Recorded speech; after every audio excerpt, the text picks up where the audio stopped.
구로다 일본은행 총재의 말장난이 끊임없이 이어지고 있는 모습입니다. 구로다 일본은행 총재는 지난 9월 21일에서 22일 금융정책 결정회의 종료 후 기자회견에서 정책 금리를 인상하거나 포워드 가이던스를 변경할 필요가 당분간 없다는 기존 주장을 되풀이했습니다. 여기서 포워드 가이던스는 중앙은행이 향후 경제 상황에 대한 평가를 토대로 미래의 통화 정책 방향을 예고하는 새로운 통화 정책 커뮤니케이션 수단을 말합니다. 구로다 총재는 당분간이라는 말은 어느 정도의 기간을 가리키느냐는 기자의 질문에 당분간이라는 말은 몇 달을 이야기하는 것이 아니라 2년에서 3년 정도로 생각해 주시는 것이 좋을 것 같다고 답했습니다. 당분간이라는 말에 정의가 있는 것은 아니지만 일본 정부나 일본은행이 당분간이라는 말을 사용할 때는 보통 3개월에서 기껏해야 반년 정도를 가리킨다고 되어 있습니다. 정책 금리나 포워드 가이던스 같은 금융 정책은 경제, 물가 정세 변화에 맞춰 변경됩니다.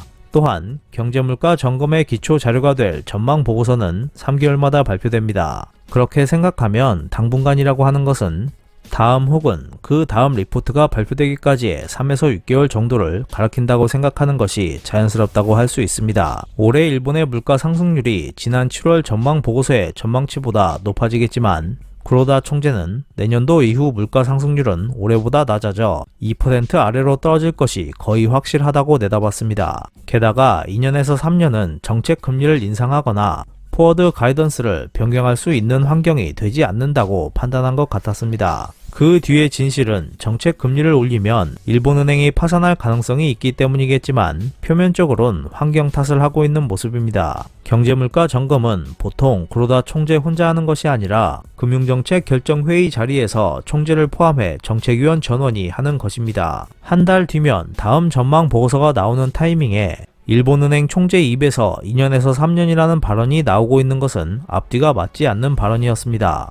물론 내년 3월이면 임기가 끝나는 구로다 총재가 2년에서 3년 뒤 금융정책을 생각할 리가 만무합니다. 그렇게 잘라버리면 별로 신경 쓸 것도 없겠지만 일본은행에 있어서 한 가지 큰 문제가 남아버렸습니다. 일본은행이 내거는 주요 포워드 가이던스는 두 가지입니다. 오버슈트형 약속과 정책금리 포워드 가이던스입니다. 오버슈트형 약속은 물가 안정 목표를 안정적으로 달성할 때까지 장단기 금리 조작이 있는 양적 질적 금융 완화를 계속하는 것과 자본 공급량 기반의 확대 방침을 계속할 것을 약속한 것을 말합니다. 즉 이쪽의 포워드 가이던스는 물가 안정 목표와 연결된 것이므로 앞서 구로다 총재가 언급한 2년에서 3년 동안은 변경할 필요가 없다는 논리 사이에 큰 모순이 생기지 않습니다. 하지만 정책금리의 포워드 가이던스는 다릅니다. 과거에는 물가 안정 목표와 완만하게 연결됐지만 이후 일본은행의 감염증 대응이 강화되면서 감염증 대응으로 연결된 것으로 바뀌었습니다. 현재 정책금리 포워드 가이던스의 근간이 되는 것은 2019년 10월 도입된 새로운 정책금리 포워드 가이던스였습니다. 이 지침에서 일본은행은 정책금리에 대해서는 물가 안정 목표를 향한 모멘텀이 손상될 우려의 주의가 필요한 시기라며 기간을 설정한 뒤 현재의 장단기 금리 수준 또는 이를 밑도는 수준으로 움직일 것을 상정하고 있다고 밝혔습니다. 이후 감염증이 확산되면서 일본은행이 금융정책 목표를 디플레이션 탈피에서 감염증 대응으로 사실상 전환하는 모습을 보였습니다. 그것은 지금 되돌아보면 포워드 가이던스 자체의 수정은 최소한으로 하고 금융정책 결정회의의 발표문을 수정해 재편에 나감으로써 포워드 가이던스를 바꿔버리는 교묘한 전략을 펼친 것이었습니다. 우선 2020년 3월 16일에 개최된 금융정책 결정회의에서는 포워드 가이던스 변경은 없었습니다. 그러나 거침없이 추가적인 금융 완화 조치를 강구하겠다라는 조건에 관해 그때까지 물가 안정 목표를 향한 모멘텀이 손상될 우려가 높아지는 경우에는 이라고 하고 있던 것을 당분간 감염증의 영향을 예의주시하고 필요하다면으로 변경하고 당면한 금융정책을 결정하는 데 고려해야 할 요소를 디플레이션에서 감염증 확산으로 전환했습니다. 이어 4월 27일 금융정책결정회의에서는 정책금리 포워드 가이던스의 상정기간과 관련된 문구를 삭제한 뒤 3월 회의에서 추가 금융 완화 가능성을 시사했던 문구를 가져왔습니다. 이렇게 일본의 금융정책 포워드 가이던스는 물가 안정 목표 달성보다는 감염증 대응으로 전환하는 모습을 보였습니다. 지난 9월 21일에서 22일 금융정책 결정회의에서는 감염증 대응 금융지원 특별 오퍼를 내년 3월까지 단계적으로 종료하기로 했습니다. 그에 맞춰 정책금리 포워드 가이던스도 끝낼 준비를 갖췄을 것인데 당분간이라는 말이 2년에서 3년 앞을 의미한다는 구로다 총재의 발언이 이 타이밍에 튀어나오고 말았습니다.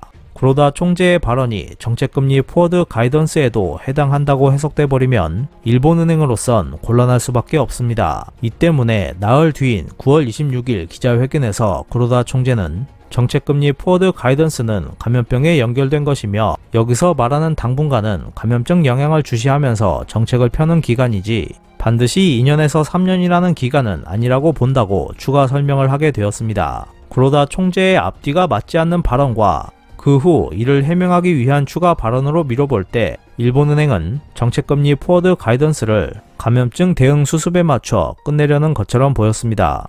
그렇게 함으로써 머지않아 금융정책을 변경할 때 이 가이던스가 방해가 되지 않도록 일본은행은 선수를 친 셈입니다. 구로다 총재는 9월 22일 기자회견에서 포워드 가이던스 변경이나 금리 인상에 대해서는 당분간 필요하지 않은 가운데 경제, 물가 정세에 맞춘 조정 가능성을 스스로 언급했습니다. 이것도 다른 의미에서 보면 앞뒤가 맞지 않는 발언이었습니다.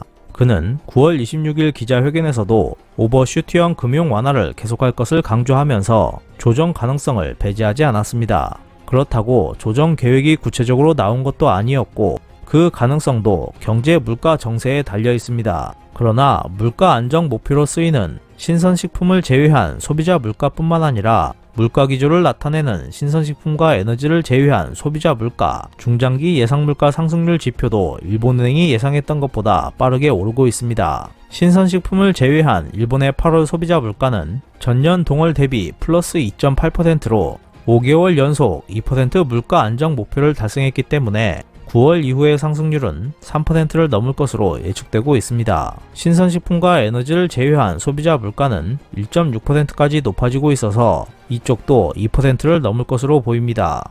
그간 일본은행은 물가 상황이 예상보다 좋아지면서 내년도 이후의 물가 상승률은 올해보다 떨어져 2% 아래에 머물 것이라고 확신하고 있었습니다. 만약 일본은행이 예측했던 물가 환경의 전제가 무너지면 금리나 자금 공급량 양면에서 금융정책을 조정할 가능성은 높아질 것으로 보입니다.